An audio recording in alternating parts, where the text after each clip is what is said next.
Thank you so much for taking some time to chat with us. We are both very thrilled, and of course, we have to start by saying congratulations, sir, on your Emmy nomination. Well deserved. Where were you when you found out the good news? I don't I don't remember. I think I got a text from my publicist. Well, I was here in South Orange, and close to home, and it came as a surprise because once again, once you're sort of like fallen off of the sort of radar, you know what I mean? After a couple of years without a nomination, really sort of tells you that they're making room for the new shows, the new actors, the new shows in a certain way, and I was surprised, and gratified because we've been working hard on this show and trying to stay truthful and funny at the same time. You know, on that sort of tightrope of how to be funny and yet respectful of the truth, and so it's just heartening, really, to know that the show's working, and in a certain way that I'm the beneficiary of all of the hard work that's going on.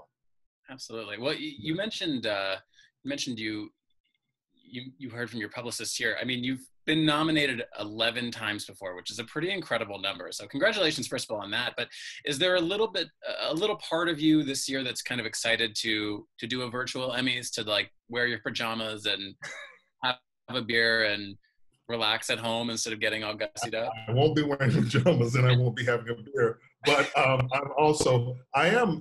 interested in seeing what it's like. I mean, all of these live events sort of kind of depend upon the excitement of the crowd being there, So we're going to get a chance to see, get a chance to keep it exciting, keep the ball up in the air, make sure that people are entertained, because it could go flat, but I think our producers are going to work their asses off to keep this thing entertaining. Yeah, I'm really interested to see, we're so used to the live setting, obviously, and we have these moments that go down in infamy, like, I think about Christine Lottie being in the bathroom at the Golden Globe, something like that. It's like, I'm ready to see who's going to like win their award and just like not be on Zoom. They're going to be like in the bathroom on Zoom or something. It's a whole new world that we're living in. I do wonder how much you've thought about a speech at all, and because it doesn't seem like we have much guidance in terms of what the sort of rules are going to be and how things are going to be handled. Let's say that you do win. Have you thought at all about how you're going to give a speech, to your computer, basically? I haven't thought much about it. I have a month, to really figure out my response to these momentous events. The producer got in contact with us and said, we're going to make this a really terrific virtual Emmys. And, the challenge really is sort of breaking out of the idea that it's a live event, you know what I mean? And in its own way, rethinking it, and so I'm glad I'm not in charge of it. I'm going to try to do my part, to make it an exciting evening, but it's really new territory, I think, for everybody, and so we're going to take a shot at it. I mean, the Democrats are trying it this week, conventions depend upon that energy and that excitement, you know what I'm saying? And the Republicans will get a chance next week to see what it's like without the crowd, you know what I mean? And the crowd affirms us, the crowd allows us to laugh and cry, more easily. And so when it comes to the Emmys, we're going to give it a shot, and I'm just going to try to do my part to help make an exciting evening, and we'll just see what happens from there. Yeah, I mean, I can speak from personal experience. Trying to land a joke via Zoom is like the ninth circle of hell, I will say. And that's really what I have discovered during this quarantine, personally. Wow. Do you do stand-up? Are you a comedian also? We do some comedy, but we've been doing a lot of interviews via Zoom during quarantine, and there's just like a 3-second delay with the audio for whatever reason usually, and your heart just drops. Right. You're like, oh, right. No. I Well, I congratulate you. You have to be brave to be a comedian. that's one word for it. I am curious, for somebody who has had such a storied, illustrious career, I imagine this very unprecedented quarantine time is probably the longest you've been away from a TV or movie set, maybe in decades. What have you been doing to sort of keep your energy up, keep your creative juices flowing? What have you been up to? My creative juices are not flowing. I have completely and totally disconnected from everything. Uh-huh. It's over. I mean, when we go back to work, I think I'll re-engage. But quarantine is rough on a family, and I don't have young kids, but I got three sons, and quarantine is rough. It's rough on us as a family. When are we going back to work? All of these questions they feel existential, you know what I'm saying? And so I've basically been trying to spend this time getting to know them, support them, love them. The youngest ones want summer jobs, but all the adults have the summer jobs. You know what I mean? Every Right. restaurant, every swimming pool, everything, what's an 18-year-old to do? You know what I'm saying? And so all of that stuff has been really hard because these guys are really hungry to get out there and grab the world by the tail, and go for a ride, and it's all shut down. Mm-hmm. And that's profoundly difficult for young people to handle. I think, what if I had gone through a shutdown like this, in sometime in the mid '80s or the mid '90s? I mean, it would have been devastating. So I've been trying to be supportive for the people I love, you know what I mean, and stay close to home. And what can I say? Shit has been crazy. Yeah. And I've wanted to be at home, and those conversations are not necessarily about the business, but really about where we are as a nation. And so that's what's sort of been on my mind. And I'm a little bit embarrassed to say that I've disconnected, but it's almost total and complete. And so there's a wacky aspect of being nominated for an Emmy in the year that I've totally disconnected. But here we are. Yeah, we're reeling you back in just a You little are. bit, Andre, as much as we can. You are. In prepping for this interview, Dan and I took a look at a lot of your work, and it's really impressive to see the amount of projects that you've taken part in. Brooklyn Nine-Nine has been going on for so many seasons. What is it like to work on a show for that many consecutive seasons and have that kind of same schedule every year and that sort of regularity? Well, I depend upon that regularity. I've been on the road. All of those shows that you've seen me on for the last 25 years, they were all away from home, So what I've done with my career is I go to work and then I come home. So you can always find me at work or at home. And it's been important because I didn't want my boys to grow up, missing their father. You know what I'm saying? So I work on one project typically at a time. So you may also notice that Braugher has not been on much else other than Brooklyn Nine-Nine for the last 8 years. Is because when I come home, I get a chance really to make up for all the time that I've been in California or Australia or Hawaii or LA or Vancouver, all of this. So I feel like I'm really close to my family. I feel like I've been there for my boys to grow up, all three of them for their entire lives, because when I'm not there, I'm back home. And literally on Brooklyn Nine-Nine, because, I know the show so well, I know the character so well, I got on a plane and went home every week. So, yeah. So if I was off on Friday or Monday, I would take that 3 days to go back home, and it was all of the sort of juice that I needed to re-energize myself, but also to connect with the people I love, because I'm not going to get a second chance to them. They're men and they go, Yeah. they're going to be gone. You know what I'm saying? And so I'm not going to get a second chance. So I've really made it a point to work my ass off and then let it go entirely and then come home and be totally committed to that. And so I have two lives, but it's been working out. And I'm satisfied with both of them. So not plastic, exactly. Yeah. I can keep this thing up. Well, I think it's so commendable, and also something else that is incredibly commendable. And I think Sam and I would be remiss if we didn't say it. You know, as two gay men ourselves, you playing this out LGBTQ character on this hugely popular sitcom is such an important thing. And I know that you know that, and have Yes. certainly embraced that over the years. But I am kind of curious. You know, what have you kind of learned from, you know, playing a queer character on television, whether it's about yourself or from the queer community? I know you've spoken about what an impactful experience it has been for you, but what have you learned about yourself? I have to say, I mean, we all have these illusions about ourselves. We think that we're like, hey, I'm so open, accepting, and wonderful, and all these other different things. I've learned a tremendous amount. Every time I play a character, I get a greater feeling for how much we're connected. We're all connected as human beings, that we're children of God, But, life gives you these illusions that you're disconnected somehow. You know what I mean?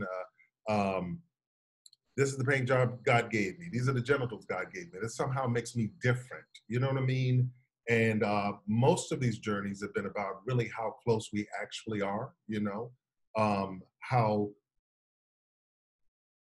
how close we actually are, although we separate ourselves by nationality, by sex, by ethnicity, by political, leanings and all these other different things. So I've learned a lot. And, the presence of gay characters on television is almost taken for granted these days because it's so common. But 20 years ago, it was amazing to see a representation of yourself. It's how I felt about Black superheroes when I was growing up. You know what I mean? Like, it's just an affirmation that there is a place for you in the world. So it's not so much for you guys who are grown men because you know who you are. You know what I'm saying? But there's a lot of young people who are looking for affirmations of who they are, and that those kinds of affirmations are in their own way um, existentially beneficial. You know what I mean? Because the pressure on people who are out of the circle, is immense. And so I'm happy to be a part of that. And whether it's playing a historical character or a modern day character, all I want to do is affirm that we're all human beings and children of God, and that's a it's a challenge, but it's also a tremendous responsibility. And so I feel like it's something I really want to embrace because I'm not out front politically. I'm a very private person. You don't hear me sharing my opinions. I'm not a quote unquote celebrity. You know what I'm saying? I mean, you can't find Braugher. You know what I'm saying? So, Yeah. so, what I want to do is really be the most humane um, police captain who's gay on television. So that's what I'm doing. That's what I'm trying to do. Oh, well, I think you're more than trying to do it, sir. So, I think you're doing it quite well. yeah. So that's what I'm up to. I really like this character. I'm immensely proud of the work that we've all done. I really admire Dan Gore as a writer and a showrunner. So, this is a good job. Absolutely. Yeah. What an interesting time to sort of be at the center of a show that is about police departments in an age when our nation is sort of like scrutinizing how our police department and law enforcement should be structured. I know Brooklyn Nine-Nine made some big donations to the National Bail Fund Network, and I know the cast is also very socially conscious about that those issues. Where do you think Brooklyn Nine-Nine fits into that conversation?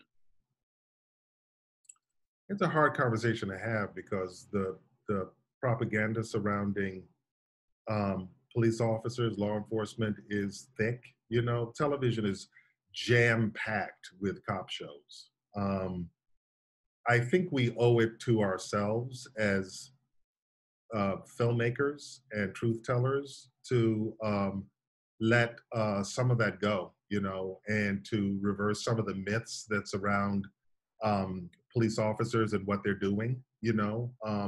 One of the myths is that it's okay for police officers to break the law willy-nilly because in essence they're doing it for a higher cause. Well, it's just breaking the law and violating people's rights. And when that goes unchallenged, one would think in a certain way that it's both common and I've lost the word, but that in a certain way it's okay to do that again and again. The who's the victims? You know what I mean? What are the truths about the system? Whether or not there's a racial component, of course there is, but a racial component to sentencing, and policing and the relationship between the community and the police, and whether or not the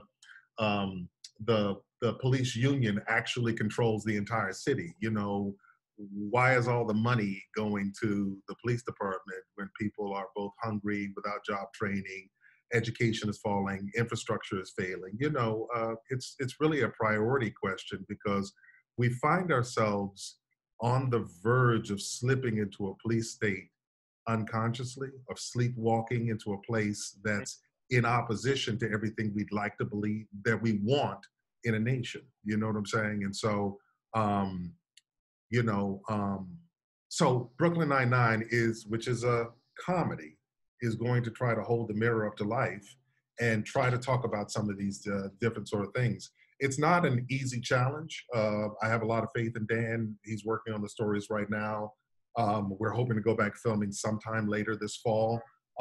It's a challenge I'm willing to accept because I think that the benefits are going to be enormous. I can't speak for all the other shows, the SVUs and Chicago PD and all these different sort of shows, Blue Bloods. I can't speak for them because they're farther right, maybe you could call it that, in that it's kind of celebrated, and that sort of the rule breaking that we're talking about is a staple of those kinds of shows. You know what I mean? So I don't know what they're going to do about it, or whether it's a challenge that they're interested in accepting, or whether they're just going to it's business as usual. But I do know that Brooklyn Nine-Nine is going to try to tell the truth in as funny a manner as it possibly can.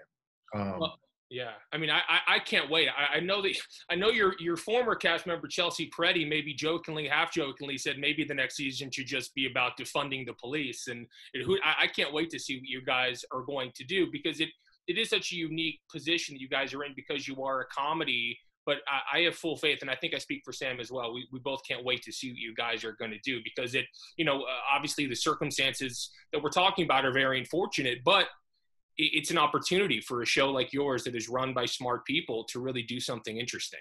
Yes. And I'm hopeful, you know what I mean? Because this show has been promising from its opening season, and it's fulfilled that, you know what I mean? But we're being challenged, in a very important way. And I'm looking forward to us stepping up, you know what I mean? Because yeah, of course. Yeah, once again, it's not really to the older audience that we're speaking. It's really to a younger audience. We're trying to tell them that it doesn't have to be this way, you know what I'm saying? And that they're part of the transformation. So that's what we're hoping to do. Absolutely. It's such a nuanced conversation, and we really appreciate your really well thought out perspective on them. Thank you so much for joining us today, Andre. It's been a real pleasure hearing your thoughts here. Well, my pleasure, absolutely. And thanks for inviting me on, and you guys have a great day. You as well. We have best of luck next month. If you won't be wearing pajama pants, I will be at home in pajamas with a beer in my hand cheering you on, Andre. So I'll be doing my part. I hope you realize that. Thank you very much. All right. Have a great rest of your day. Thank you. Take care. It's been a real pleasure.